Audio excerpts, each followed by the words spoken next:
Hello, I'm Paul Briley, and you're listening to Off the Comma. On this podcast, we explore all facets of what it means to feel stuck in life. We talk with people just like us who have found themselves sitting on a comma and not knowing where to go next. We'll unpack the experience, where they felt stuck, what they experienced, and what they learned. My goal is to inspire you by seeing yourself in others and finding possibility for yourself. Let's get into this week's conversation.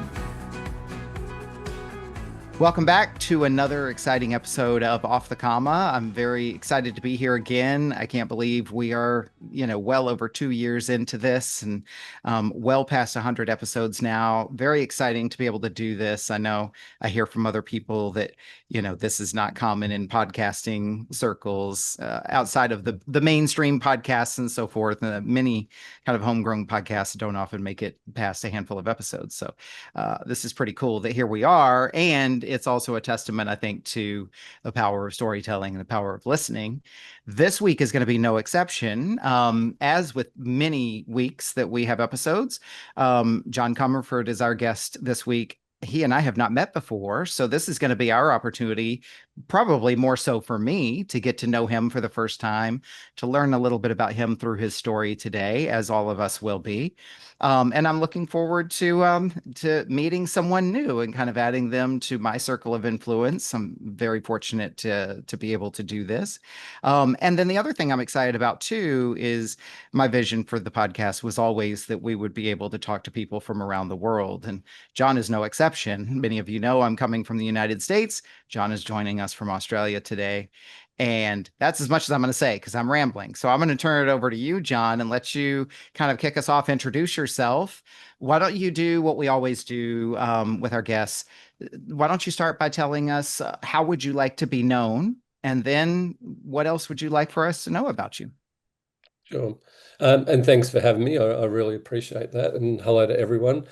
Yeah, my name's John Comerford. I live in Sydney, Australia. I like to see myself at this part of my life as a mental health advocate and a spokesperson for men who have had childhood sexual trauma as a child. And in my normal life, I like to be seen as a great partner to my partner Amber and a father to my children. I've really taken steps in the last 6 years to make sure that I'm the best that I can be at that. Mm, sounds like, as you described some of these things about you and that are important to you, some of these things are really significant types of issues and causes. So I'm really curious as you get into your story today to hear how that shapes into your story. It's certainly something that's very important, not only supporting other communities, but communities of men, and especially men who have faced these types of situations in their lives. Yeah, 100%. And what we've found is the more that men talk about that, the more men will come forward and get help. And it's really important, especially, across the world at the moment, men are killing themselves at an alarming rate. Mm. So anything we can do to help someone speak up around their mental health is extremely important to me. Mm, definitely. Well, what I wanted to say is, before we get into the questions and before we start into your story, what else would you like for people to know about you, whether that's hobbies, interests, Yeah, work, sure. job, etc.? So I'm very fortunate. I live in Sydney in Australia, and we live in a place called Coogee Beach, which is a beautiful beach on the eastern suburbs of Sydney. I grew up here. I was the youngest boy I've got three older brothers and a younger sister. My family, my grandmother lived, literally 5 minutes from where I live now. My mother unfortunately died of cancer, and her Mm, ashes are actually spread at near the Surf Lifesaving Club on this beach. So, we've got a real connection as a family to this place. I had a great childhood up until, my age of 11. I've had various roles in my life. I was in the military for a long time, got into mining roles, and now I work as a freight train manager. I manage all the freight trains coming in and out of Sydney. mm, I'm an author. I've written a couple of books, and my favorite hobby is riding my 1974 Triumph motorcycle. mm. Okay. Yeah. Lots of interesting facets to your life, and certainly it looks like a lot of things that are important to you, and a lot of things that you've done and been able to experience. Yeah, I'm very grateful. Regardless of, what's happened in my life, I'm very grateful for the life that I've had, and especially living here. And it's a real full circle moment for me, living here. And as I said, the connection to this place. I actually grew up. I learned to swim. There's a rock pool down the beach. I learned to swim there as a child, so it brings back a lot of memories here. Good Okay. memories. Nice. Well, before we get into the five questions, one thing I like to do with every guest is as you think ahead, John, to the next 40 minutes, 45 minutes or so in telling your story with us today, what intention would you have for yourself? Yeah, my intention is to be extremely honest. I'm really passionate about men's mental health, and I think it's really important. So I think, my goal is to be informative, and hopefully, people can take away something if they know someone or they're not feeling great themselves. For sure. Well, and I love that because my intention for you and all guests on the podcast is that I want to support you in your intention. Obviously, create a place for you to be able to share your story, and that in hearing your story out there, there will be those who see a little bit of themselves in you and your story. They'll feel a little bit more connected, a little bit less alone, and in the best of cases, might even feel inspired or empowered to go out and do something that they've been wanting to do. I hope so. That'd be great, Paul. And I appreciate the Nice. opportunity. Yeah. Okay. Well, let's get into it. Let's start with the first question. John, where in your life have you found yourself sitting on a comma? Yeah, unfortunately, I found myself sitting on a comma for 40 years, really. Unfortunately, when I was 11, I was at a Catholic school. I was tasked with cleaning up after a midweek church service from that school. And when I was cleaning that church, I was caught in there by a brother, so he was a teacher, who assaulted me and then Hmm. raped me. And then, obviously from that, I suffered childhood trauma. At that time, so I'm 60. So at that time, I did all my schooling in the 1970s. So Hmm. it will be hard for people to understand in today's situation where, there's a lot of great organizations that can help you with that. And it's a safer space now than it was back in the 1970s. And I didn't feel like at that time that there was anyone that I could talk to, including my parents. My father was, pretty religious. My Hmm. mum, not so, but two of her sisters, her only two sisters, were nuns. So as you can imagine, we were a pretty Catholic family. We said our prayers before we ate dinner, and we said our prayers, before we went to bed. So there was no real outlet for me to do that. So, Hmm. instead of doing that, I internalized my pain, the shame, the fear, and that 40 years led through, numerous failed marriages, relationships, roles. I was lucky enough to get into the military, as I mentioned before. That helped me through a long period because I was able to get out aggression, the that anger that I had inside. It was a real outlet for Hmm. that. But unfortunately, I hurt myself. I hurt my back, and I was in there for 20 years, so I had a great military career. Then I had to leave that and then, uh, rejoin society, away from the military, which is a difficult transition for anyone, let alone someone having, trauma to deal with as well. And that led me through, some dark times. I attempted to take my life a couple of times through that period. So yeah, that sitting on that comma for such a long time, I struggled emotionally and mentally for such a long period of time where I thought that the way that I was feeling and how my life was going, I didn't never put that back to what happened to me. I just thought that that's how I was as a person. Hmm. So it was a long my life. That 40 years was extremely difficult, and and I don't want everyone to think it was just all dark times because it wasn't. With anything in life, you celebrate the good times, and you as someone with childhood trauma, you always overcompensate that. So I was always seen as lighthearted, and and I'm not a very serious person. So, and that's always a bit of that mask. I think Robin Williams said it the best when he said that the happiest people are usually the one going through the most trauma. So yeah, that was pretty much, my comma and how I had to face that and deal with Mm. that over such a long period of time. John, I just want to acknowledge you for, first of all, having to go through something like that at that age. That is traumatic for any person at any age for any reason. And so I just want to acknowledge how difficult that must have been for you.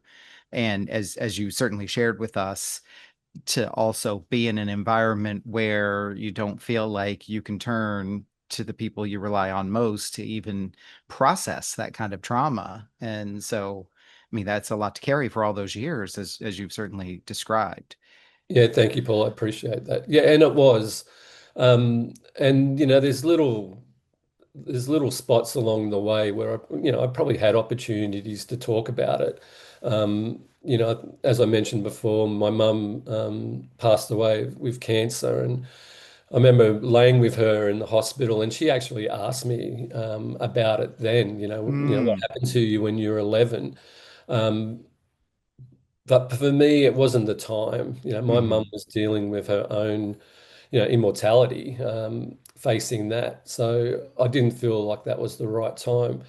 And that added to the emotional, I felt bad about not telling her. So that added it. And it wasn't, she mm. passed away 5 days later. So I was grateful that I didn't tell her. But, that sort of, after that time led for a bit of a spiral as well. So that's probably the biggest opportunity that I had to talk to someone about it.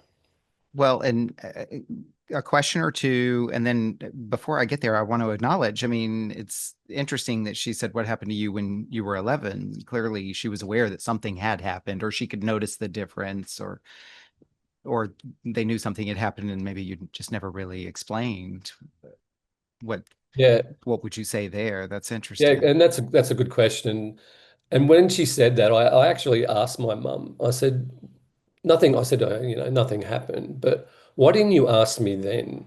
And my Mm, mum was like, John, of course I asked you then. I'm your mother. Like I know when there was something wrong with you.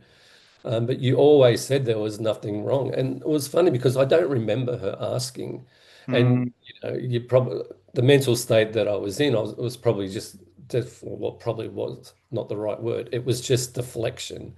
mhm.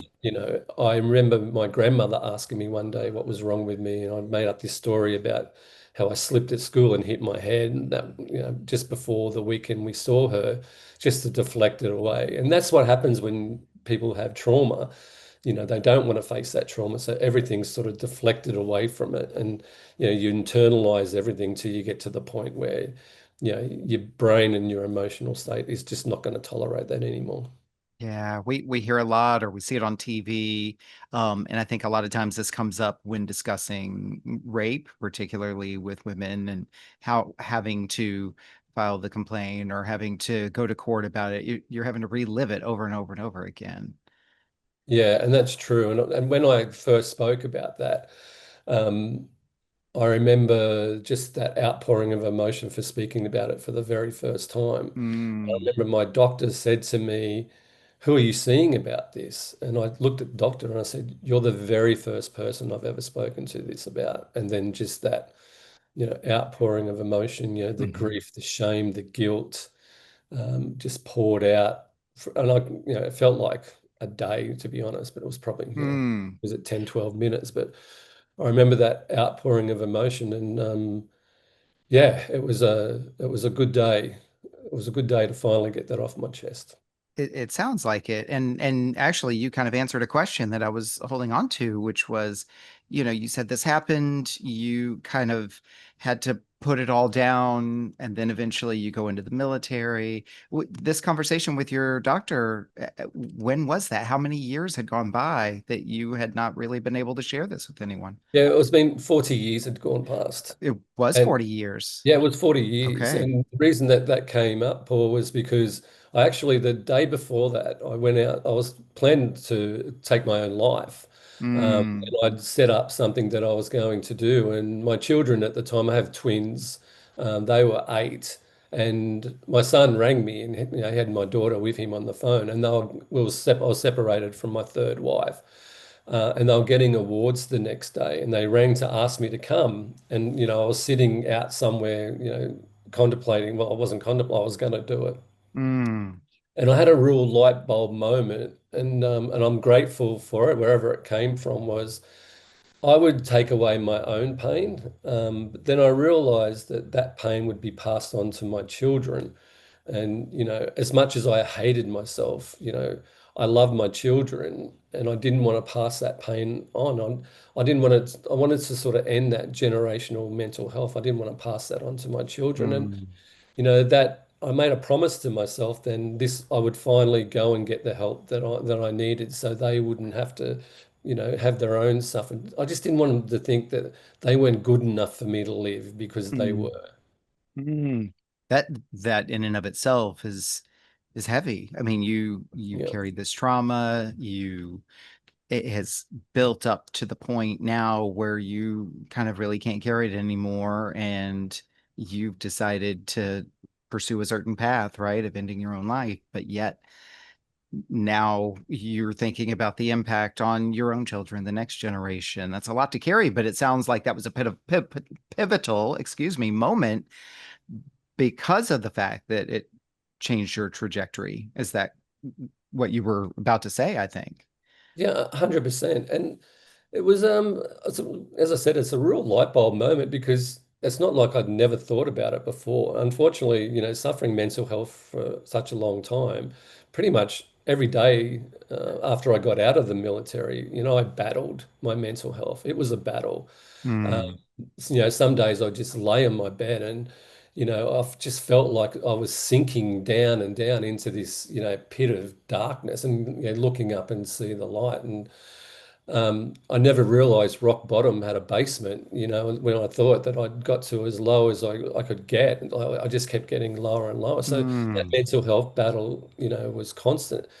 And, it was just, I don't know why it was that time that I realized that, but I'm grateful that it was that time, because, I don't, obviously I was there to take my own life. So it was the end of the road for me. And, I think I've been grateful in my life. There's been a couple of times where I've had these sliding doors moments. So I really felt like I was on a journey, and that journey, took me through different routes. I got to some mm. T intersections, and I was going that way, and something's happened and taken me to the opposite direction. And I'm so grateful to be able to sit here right now and, talking to you, and living. And I've got such an amazing life now. So I'm very grateful.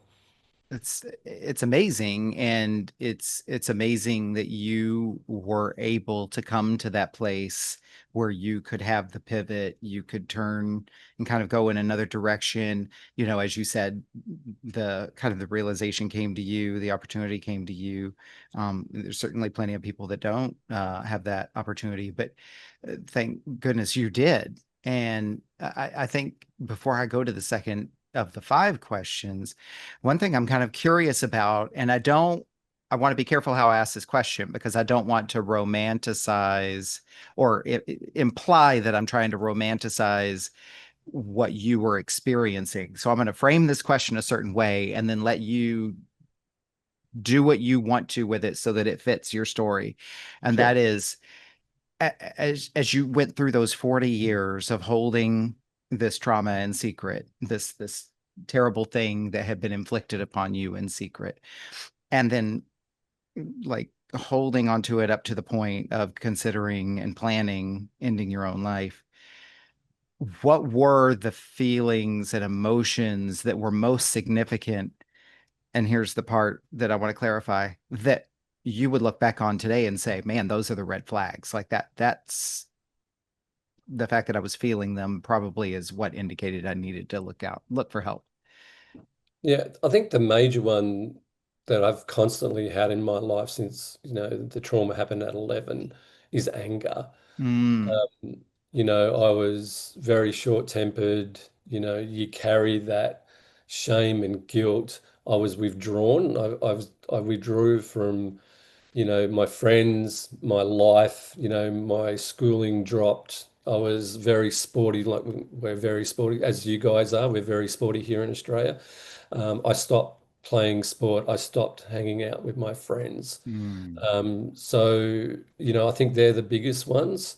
And the other part of this story was when I joined the military, I went to infantry school. So I was an infantry soldier. And I actually went back to the school at 18 to confront the brother who raped me because he was still living at that school. So when the brothers, they're like nuns, they retired, they have a campus next to the school. And I Okay. went back there to confront him and I had a shotgun with me. And I was planning to take his life. Mm. And I was told at that time that he had passed away. And what I found out later was he didn't. He was still living. He lived till he was 92. So what I would say was, anger, with people who withdraw. A lot of people know your character or get to know you, but unfortunately for me, as I got older, I was a real chameleon. I had this mask on, and it wasn't until, I met my partner Amber, and I talk about it now. Amber is probably the only person in the world, including my family, who really knows the true John. Uh, Mm. and I made a point of that because I couldn't go on with my life, with failed relationships and the part of having trauma so at such an early age was I didn't feel that I could love anyone. So, and that sounds funny because I've been married 3 times, but when, you meet someone and they tell you that they love you and, they see a future with you and you don't really know how to feel that because you've got all these other emotions inside. So you sort of go, okay, I love you too. And you think, well, I can have a relationship with this person. And I always feel a bit of guilt for the women that I married because, you want to be with someone who adores you and, wants to spend the rest of your life with each other. And I thought I did, but it wasn't until I met my current partner then I realized, oh my God, Mm. this is what that emotion's supposed to feel like. Mm. Um, so yeah, there's a lot of stuff there, Paul. But I think, Sure. yeah, if people know you and they see a change in the way that you behave, um, they should have that conversation and pick it up. Okay, because that was going to be one of my questions, out of respect for your experience and there's always kind of these two sides to it, right? There's the I am not ready to process talk or what have you, but then there's also these very strong warning signs or red flags or just indicators, right, that you pointed out that might indicate it's time to have a conversation or to ask a question. And so what I think I'm hearing you say is if you see these things in others, do ask, do have the conversation. Yeah, and the other thing, if people just seem a lot happier all of a sudden, so someone's got a normal behavior, then all of a sudden, you see all the, they're joyful where they weren't joyful and they're over the top happy, that's usually an indicator as well, because that's when people make the decision to Hmm. take their lives. They've finally made that decision so that they feel like the pain is dropping off. And because I remember, on one of my attempts with my family, like I just had this great breakfast with my family, we were laughing, we were talking. They would have no idea that, I was about to get on the train to go Mm. somewhere to take my life. They would have been shocked what was really going on in my mind. And when I first came out about my story, people who I'd worked with over the years, both in the military and in the mining, contacted me and they were just shocked that something like that had happened to me. They said, you would have never have known that. And that's unfortunately for men and women who have experienced childhood trauma. We learn from an early age to mask that. And as I Hmm. said, like we're wearing these masks, and it's not till you confront your trauma that you get the opportunity to move on. Because depression, mental health problems, it lives in the dark. It doesn't want you to speak about it. It wants to hide in the back of your mind. It wants to whisper to you about your mental health. That's where it lives. It's an evil thing and it lives in the dark and it wants you to, hurt yourself. And when we bring it into the light, and get help, and it helps with that. And I talk about that a lot Hmm. around mental health. I think what I want to acknowledge and even underscore is I so appreciate how you refer to depression as another thing in coaching circles. I believe in therapy circles as well. I'm not qualified to speak on therapy. We talk about, anytime somebody's having a negative voice or that sabotaging voice or that voice that tells us we're not good enough, we're not worthy, etc.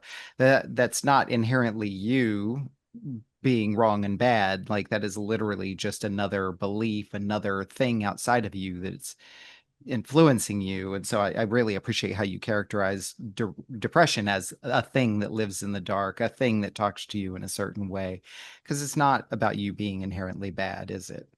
No, definitely not. Mhm. And you're absolutely right what you said about the voices inside your head. And, I'm unfortunately I got a few of those. And the way that we speak to ourselves, we would never speak to anyone else like that. Mm, Like you're hopeless, you'll never get anywhere, you're a bad father, you're never going to find someone to love you. Like all these over and over and over.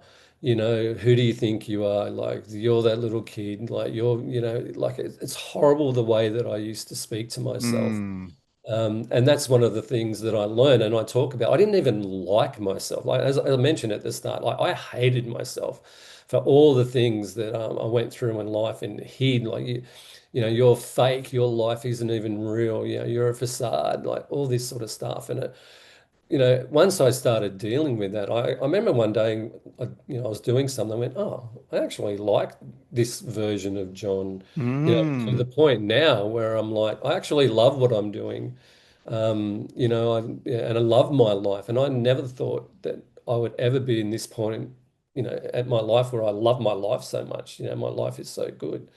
And it takes me back to when I first saw my first psychiatrist. I remember she had this list of questions for people who'd gone through childhood trauma. And when I answered all those questions, she looked at me and said, I just want you to know one thing. And I said, oh, what's that? She said, all the answers that you gave to these questions is perfectly normal for someone who experienced childhood trauma at such an early age. mhm, I sort of looked at her and went, what do you mean? She goes, I just wanted to let you know you're normal. And I just started crying. I just remember like started crying. And she goes, what's wrong? I said, I never thought that someone would say I was normal. And I mm. just didn't feel normal. And that was, and I would have only got that by speaking out about what happened to me. And then there was all that, well, oh, why didn't you do this 20 years ago? Not, why did you wait so long? So, Yeah. Well, I feel like you've kind of already answered the question, but let me ask you that question directly, pointedly. Why did you wait? yeah, and it was because at the time, as I mentioned, wasn't a safe space Hmm. to talk about it. And what I found out later was I wouldn't have been believed anyway because I was so Mm, young. If I did go to the police, because he was a teacher, well-respected teacher at a well-respected school. Yeah, I wouldn't have been believed. And then yeah. I just, it wasn't that time where well, firstly, I wasn't brave enough, Right. but it wasn't the right time. Like, I mean, I could tell my mum, but then my mum would have done something about that. Then all of a sudden, my whole community would know that. And, Yeah. being a victim of such a sexual crime at a young age in that community, that wasn't a safe space to be. I would have been Totally.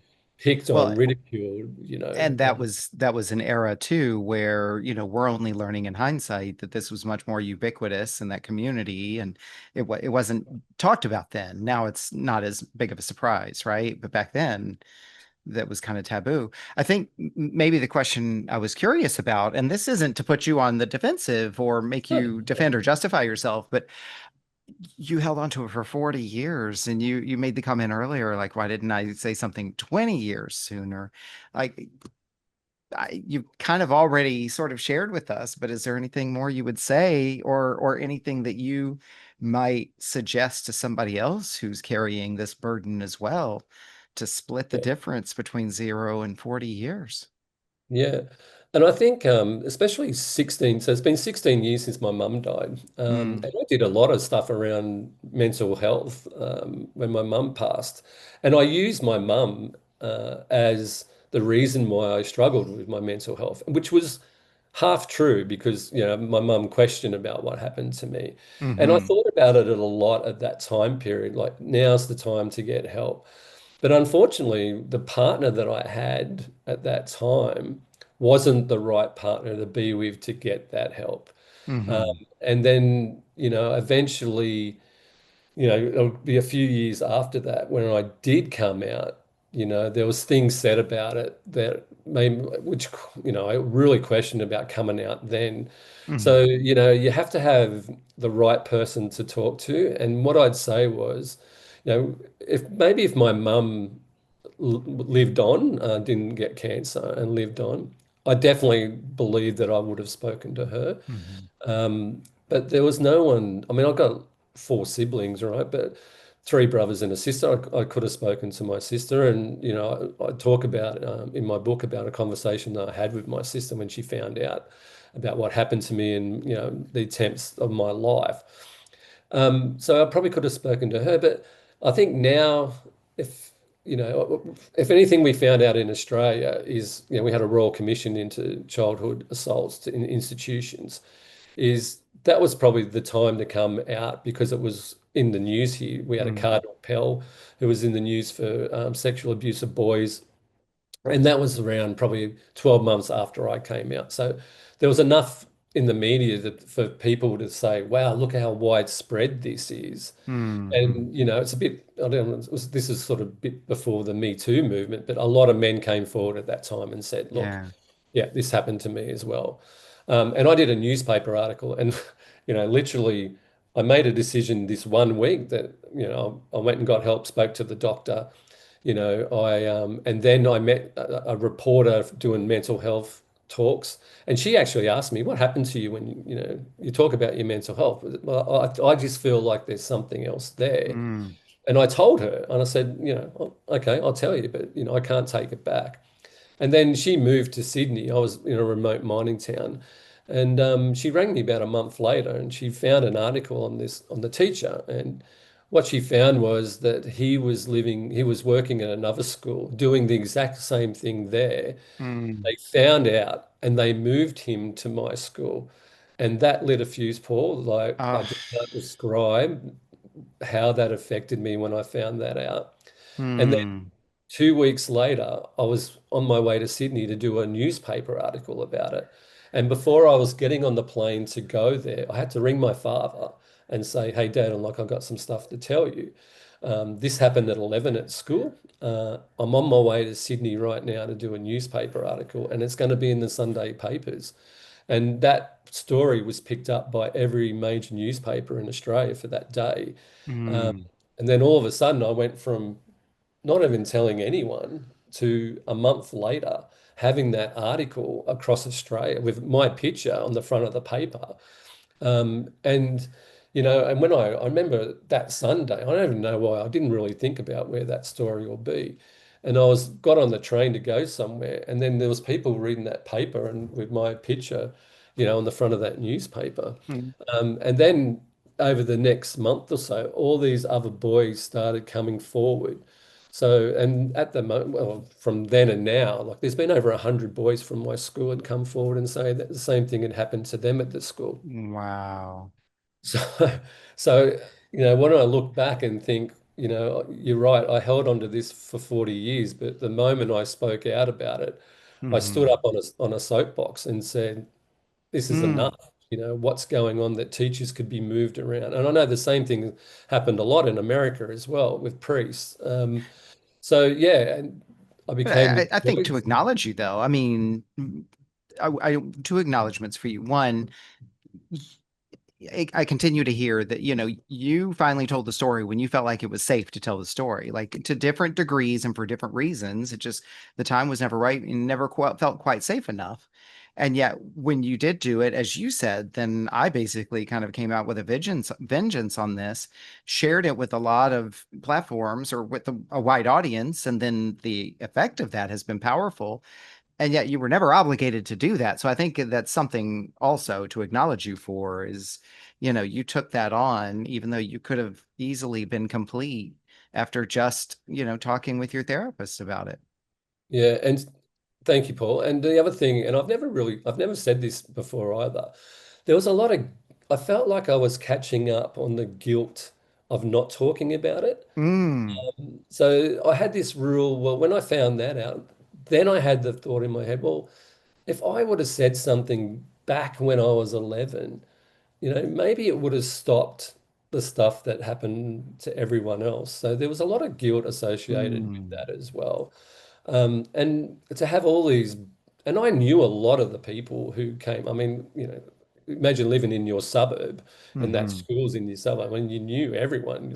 You played sport with those people, all that sort of stuff. So I knew a lot of the boys that, or I'm going to call them boys because we are boys that came forward. But then hmm the other side of that was I hadn't even really started my own therapy, and then all of a sudden and I wanted to talk to those guys, and then I had all these other stories that were sort of put on to me, and I end up saying, look, I just can't do this anymore because I need to go and get help for mine because now I'd started this process and I wanted to be this voice, but I couldn't be a voice until I dealt with it and I hadn't dealt hmm with my own. I've spoken about it. And I think that's the problem with a lot of people who go through trauma. I felt like because I said it out loud, I was raped when I was 11. I thought this healing magic would sprinkle on me mm, and my life would just continue with it, rainbow and unicorns and I have this great life now. And that's just not the case. You've got to put in mm. the work and you've got to do work, every day to make sure that you keep on the right track. Yeah, I mean, it's the healing process is not clean, simple, or commercial worthy necessarily, but it's important work. And like you said, like the declaration is kind of the first step of the process, right? Being able to say it out loud. And you already described kind of at least some of the benefit that you got out of just getting it off your chest. And then you kind of had the space and capacity, it sounds like, to then do the rest of the work. Yeah, and people got to be careful too because when I did get it off my chest for the first time with the doctor, and that went for like an hour. So by the time I went back into my car to resume my life, I felt this, this little space, and then I'm back out in the world.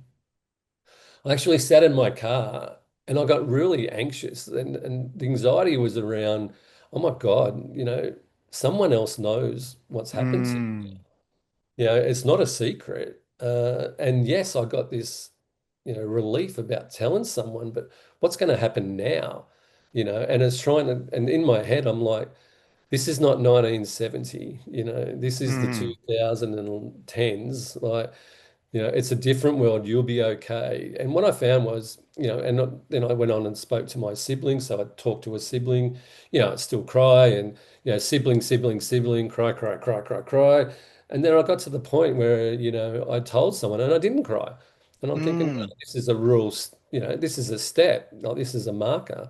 And now, like I can talk about it freely. And, it was only after writing Tarzan Loves Jane, which is loosely based on my story, and writing that chapter about the rape, I had to write that and rewrite it and reread it and rewrite it like over 100 times, send it to the editor. She'd send it back and redo it again. And by the time at the end of that, when that book was published and I read it when it came back, I read that story, and when I read that chapter, I sort of put the book down and I just sort of relaxed to see how I'd feel about it. And I felt totally fine. And I'm thinking, wow, go therapy.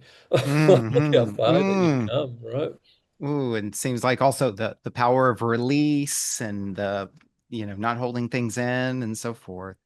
Yeah. Let me ask you, John, the second question. I think you probably already given us a lot of the answer to this, but as you look back at that comma that you sat on, what did that create for you? Yeah, it created a real sense of justice.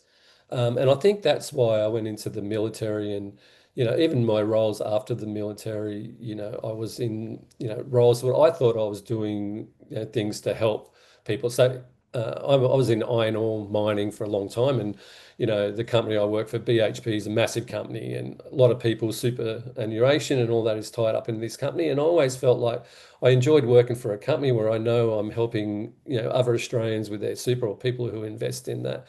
So I had a real sense of worthiness, like I had to do something to prove that I wasn't this person. So I Mm. worked extremely hard. Everything that I did is in the military, I worked hard and I wanted to be the best I could be. I always looked after people. So I wanted to make sure that I could do that. So I think even though I had this childhood trauma, what childhood trauma gives you is a sense that you have to be protective of other people because you don't want other people to experience your pain. And even now, like my son is 17, and I remember like 18 months ago, we were out somewhere and like he said, oh, I'm just going to the toilet. And he went to go, and I got up just to go with him. And he's like, Dad, I'm 16. I can go to the toilet by myself in a public Mm. space. So, it gave me that I needed to protect everything. And that's a good quality to have. But, I probably took it to a level where, I could have dropped it down um, couple of levels to make it more normal. And not that I was obsessed with it, but it was a big part of who I was.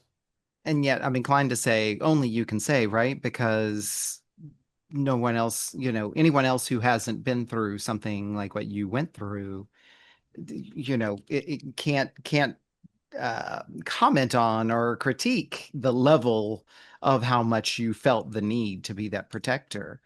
Um, Interestingly, just a handful of days ago, I was driving between states and I was having a conversation with a prior guest on this episode who also experienced childhood sexual assault. And we weren't talking about that. The interesting thing was this whole conversation about um, I, it, I don't want to put his story on blast. It's not appropriate, but something you just said, this needing to be the protector for others so they don't go through what you went through. It's interesting now in hindsight, looking back at that conversation we had and how much he too most likely is feeling that same thing, whether stated or otherwise. Yeah, and to the point where if someone's broken down on the side of the road, I'm always the first person to stop. If someone's struggling with something in the supermarket, I'm always the first one Mhm. to do that. And I remember when Amber and I first started going out, and like things had happened a couple of times where I did something like that, and she went, "Wow, you're like really good with stuff like seeing people struggle." And Mhm. before most, she, I didn't even see that lady struggling with that, or just, lifting a pram up upstairs and I just said, oh, look, I think I'm just a bit hardwired around that. I see that. And the negative side of that is, when I have to go places, I have to put myself in a corner so I can see everything around me. Mm. So because I don't like people being able to move behind me. So there's a negative offset to that as well. Mm. Yeah. It seems like there's a great deal of empathy in you and that you can relate to and care about other people, especially if they're struggling. And yet you're always going to be protective of and a little bit guarded by. There's got to be still some degree of kind of trust issues there, right? Yeah, I've got to be able to see who's coming in around me. And it's funny when we go to a restaurant where we haven't been before, we sort of get there and Amber goes, "You just work out where you need to sit, and we'll go there." But and we go to a same restaurant, which is a local restaurant. We were there last night, and we usually sit in the same spot, which is a really safe space, and I feel comfortable Hmm. where I can just see everyone walking in and out. Yeah. Well, I mean, you continue to do things through your kind of your evolution and your growth and your transition. You're also still honoring and respecting some of your primal needs as well. Yeah, 100%. And it must makes you feel comfortable because I remember trying to do it one night when we first started going out and I just wasn't comfortable. And like Amber was like, "What's wrong? Like, is everything all right?" And I just said, "Look, I don't like sitting with my back where I can't see something. Are you okay if we move?" And she's like, "Of course. Like, just tell me." Like, no, she goes, "I remember for next time, but if that's Hmm. what you need, that's what you need." So Hmm. I was pretty grateful, and there's a reason why I've got such a great relationship because within the first 10 minutes of meeting Amber, I told her what had happened to me because of the newspaper article. And, this was, in 2000 and what are we now, like 18, 19. So when you met someone, people would Google your name, and I didn't want her to find out about that. That's right. Sure. Especially all their friends, right? Hmm. So yeah, I didn't want her to find out about that story. So, I was really open and honest about it. And, she was amazing. And, that was the start of that, solid foundation of having an honest relationship. Yeah, well, it sounds like it. I mean, right there at the beginning, right? And it sounds like a significant element of the relationship that, has, as you said, has been very fulfilling for you as compared to some of the last ones. Yeah, she saved my life, Amber. She really got me Nice. on a good path. So I'm very grateful that I met her. John, you have shared a little bit about what you've learned, but the third question is, what have you or what are you learning about yourself as a result of sitting on this comma? Yeah, the biggest thing I learned about myself is, and I think anyone who's went through anything that I went through, is the power of your voice and being true to Mm, yourself. I realized, once I started and I spoke up, as I said, like we had 100 boys come forward, but everything that I've done since then, I've had people reach out to me. And the blessing, and I've spoken about this probably once before, and I've reflected a little while ago with Amber, and I said to her, if being raped at 11 has got me to the point where I'm helping people talk about what happened to them for the first time and having people, reach out and talk about their story and helping them, then so be it. I'll live with, like, I'll take it on and I'll live with it. And I can imagine 40 years of, all that pain and to live through to now, 6 years after, the story, and to sit here and go, I'd take it. Like for me, the growth around mm, that mentally, more so than mentally than emotionally. The story is once you speak it out, you get it out, you get a bit of courage and conviction, and you talk about something. You know, I'm just so shocked at how that has just flowed through, society and men who have contacted me for the first time and spoken to me as their first point of contact. When I did the newspaper article, I had a guy who sat next to me when I was in mining. We'd sat next to each other for 6 years, and I could tell you everything about him, his dog's name, like his children's name, his grandkids' names. And when I came out about that story and I had to fly back to work, he picked me up and took me for a coffee and said, "Look, congratulations on the story. I'm really proud of you. And I just want to talk to you about something." And I went, "Oh, what?" And then he told me his story. And I went, Mick, like we've sat together all these years. Like I'm holding on to my secret, you're holding on to your secret. And then, someone speaks something and it just gives strength. You know, mm, you mention it, and this is what you're doing too, Paul, is that storytelling. Human beings have been telling stories to each other since time started because we didn't have anything else. It was always about the story. And, if you've been through something similar, it resonates with someone and they think, well, if John can get out of what he went out with after trying to kill himself 3 times, like failed marriages, my lot like, being an alcoholic, like doing drugs, getting out of all of that to now sitting here and saying that, what happened to him at 11, he's helping people and he's actually enjoys that and would take it is, that gives strength to people to speak up. And that's why I'm so sure. passionate about talking because, I heard some stories from men. I did an 8-week course with men who have been through that and listening to men talk about what happened to them. I was like, look, I was in the wrong place at the wrong time once. Mm, And I'm not downplaying what happened to me at all because, everyone who's listening understands how much it affected my life. But, I've spoken to men who were groomed and were assaulted every day for 5 or 6 years. And I can't imagine how they're standing telling their story, and that gives me strength. And I think there's strength in your voice. So. mm. And there's strength in, people doing podcasts and what you're doing. There's strength in, all these groups that are talking about men's health. And I think people underplay that or undersee the strength in what people are trying to do here.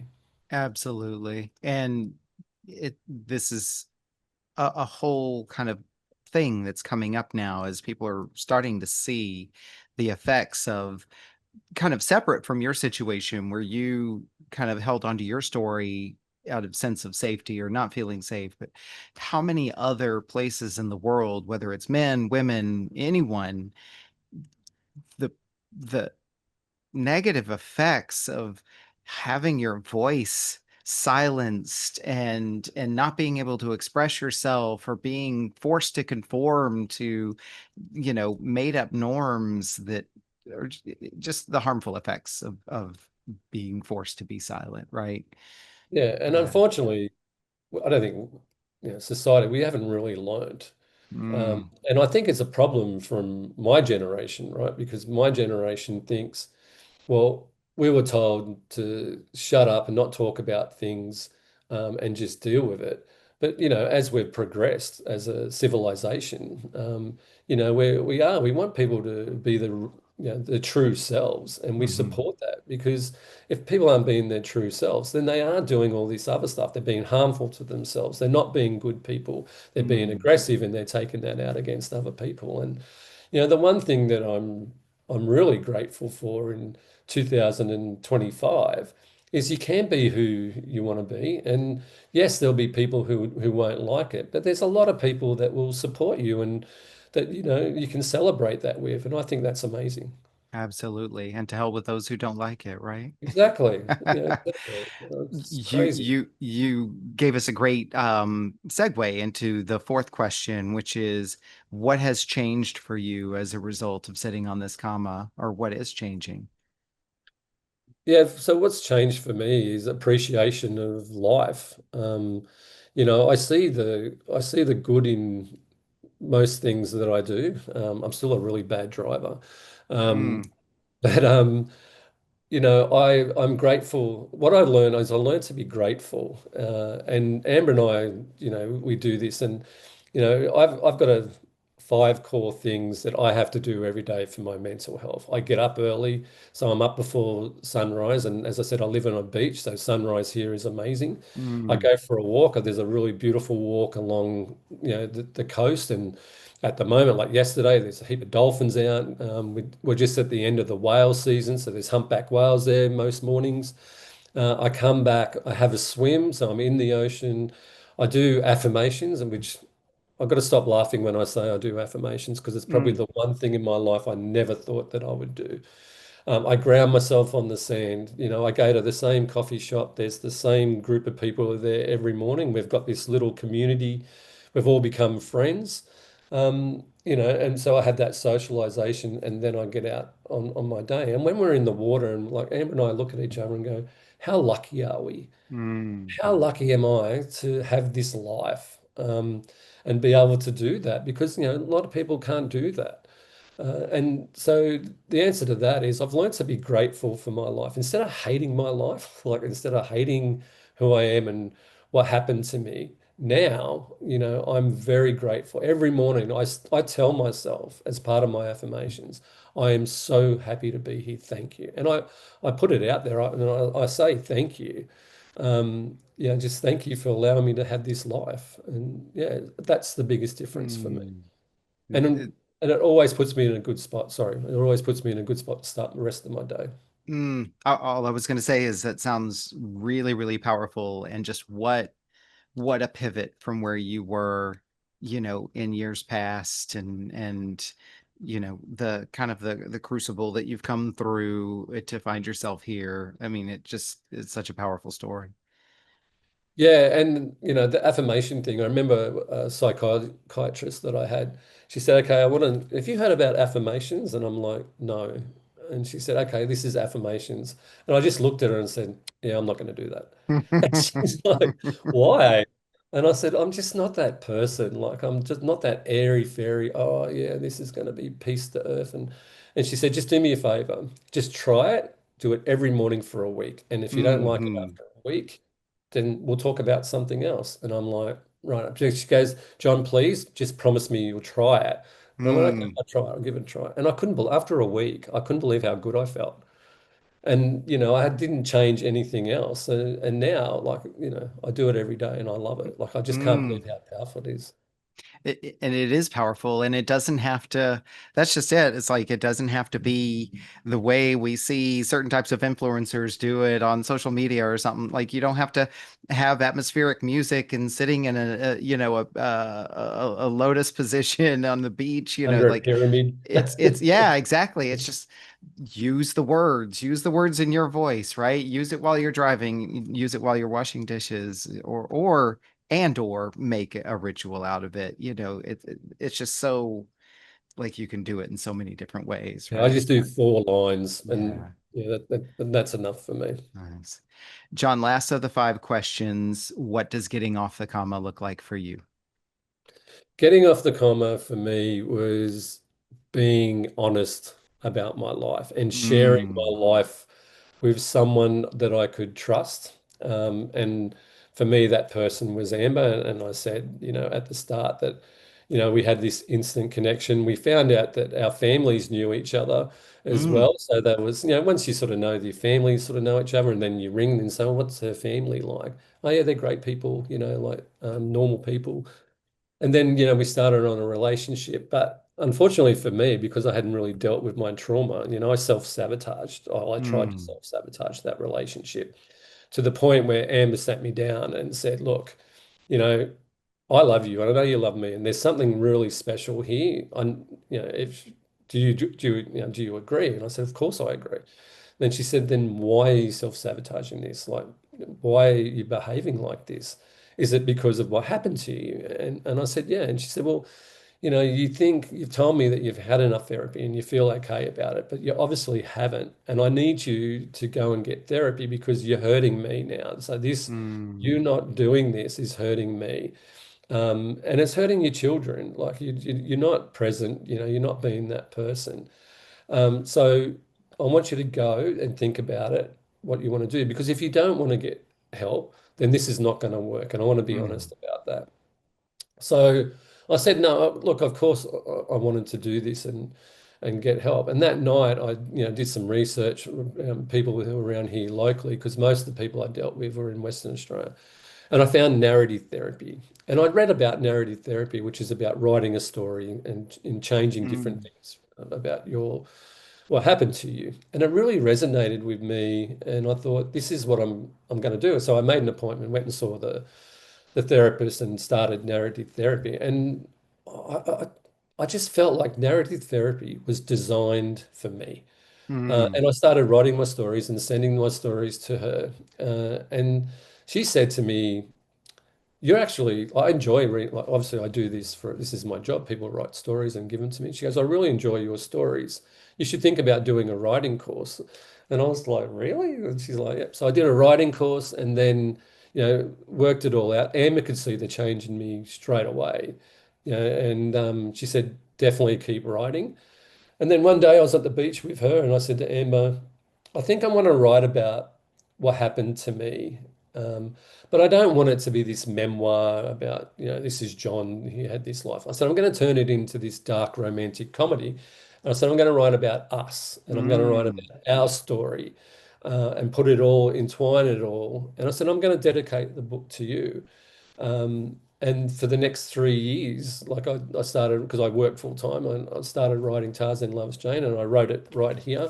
And Amber would be, moving around where we live and I'd, call her in and we'd talk about different things. And because I was writing about how I thought and my emotions at that time, and when I read something to Amber, she was like, oh my God, did you really feel like that about me? I was like, of course I do. And then, that sort of opened up, even though I was behaving a certain way, that's not how I was feeling towards it. mm, mm, So I was very grateful to answer the question, to meet Amber, who got me on a little journey, who then, I found narrative therapy, started writing my story. That improved my mental and emotional health.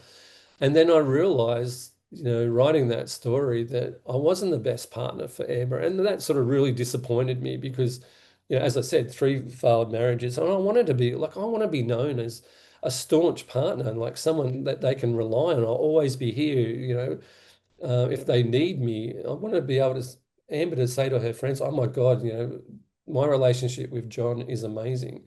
And writing that book, we are so honest with each other, like, and Mm, to have this honest, open relationship about how we're feeling and, just be able to talk about something and move on and not have to worry about that is hmm unbelievable for my, mental health, for my soul. hmm And I'll always be extremely grateful to meet her in my life. And it's not lost on me that we met at Coogee Beach, where my mum's ashes are, all that sort of hmm stuff, to be in a place where I have great memories. So I think there's a real process for Yeah. my journey is being here. hmm It's so good for me. Tell me if I'm wrong, last reflection here before we start to wrap things up, but you shared so many things here, and when you started with what getting off the comma looks like for you, you said being honest about my life, but it came to me as you were saying that, and then as you continued to share, and then I look back at everything you have shared, seems like there's a great deal of taking responsibility and kind of personal accountability in there as well. When you were presented with a choice numerous times in your story, you rose to that challenge and you took personal responsibility, it seems. Yeah, and you're right, Paul. I definitely did. And like, there's a lot of guilt. I took on a lot of guilt in my life because, especially when you break down relationships and people are going, "What's wrong?" Like, you know what I mean? Why is this happening? And you just go, "Well, just because I don't want it to happen." And like, I'm not happy. And just saying I'm not happy about something. And it wasn't the relationship I wasn't happy about. It was, I wasn't happy with myself and the Hmm person I was. So, I wanted to be accountable for my life. And when my story came out, there was two types of people. There was people who went, "Oh my God, that makes so much sense." And there was other people who went, "Oh wow, really?" So, people who sort of knew me and gone, well, there's obviously a reason why he's went through this. No one hmm gets married three times unless you're a Hollywood celebrity, right? And then, there was long periods, short periods, I was married for 6 months. Like there was just, so I always felt that my life that I was living wasn't a true reflection of who I was. So you're hmm absolutely right. The life that I'm living now, and the life I've been living for 6 years, almost 7 years, is the true life. Like this is the true John, finally. I started at 54. I started living my life. And hmm that's crazy when I think of it now. I had 54 years of my life where I wasn't true to myself. And that's the importance of, speaking up about how you're feeling, because as soon as you do, you can start living your true life and being your true self. It's really important. John, let's go ahead and kind of wrap things up. I know there's so much more you could share with us, and unfortunately, podcasts have an ending too. So, Right. um, where can people contact you? Where can they find you? I'll put all the links in the show notes, but if somebody wants to reach out, maybe share their stories, see Sure. and learn more about your stories, where would you send them to? Yep, so I have a website. My website's jjcomerford.com. And on my website, there is links to all my social media. So I'm on Insta, Facebook, I'm on LinkedIn, and it's got updates of what I've been doing. And you can just contact me in there, and I'll definitely come back to everyone. And I make a point of connecting with anyone who reaches out and talking to them.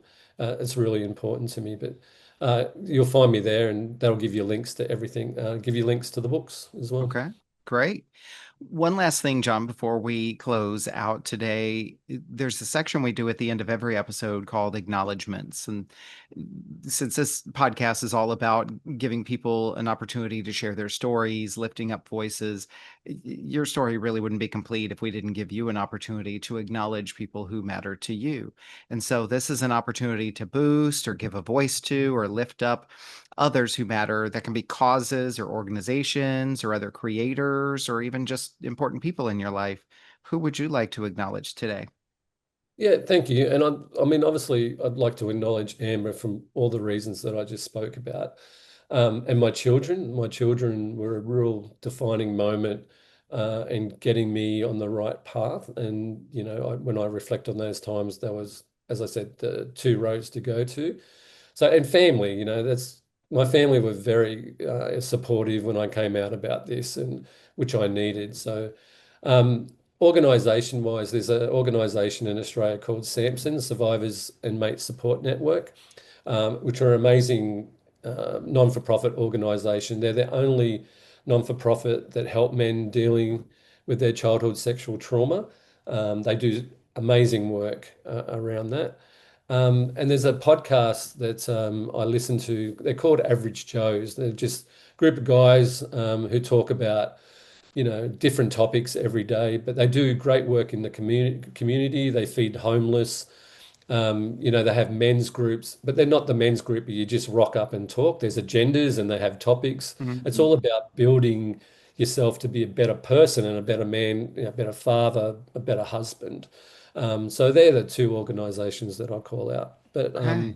yeah, and anyone who's doing anything to do with mental health and to get mental health out there to help people, I just think that work's amazing. It needs to be done.